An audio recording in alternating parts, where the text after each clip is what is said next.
33 कोटि, करोड़ नहीं, 33 कोटि देवताओं को छोड़कर भूत का पूजा करने वाले के शरण में चले गए। मेरा जो रही सही भी बिगड़ गया।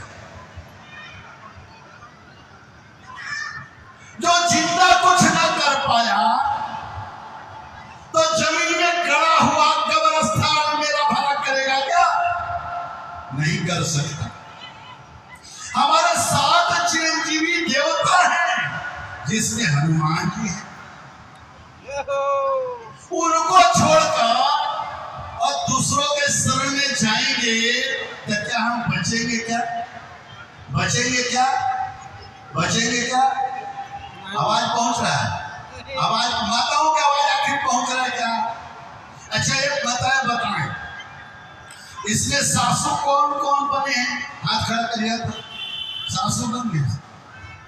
ईमानदारी से हाथ खड़ा करिएगा, बनावटी नहीं। आजकल बनावटी बहुत चलते ना। ईमानदारी से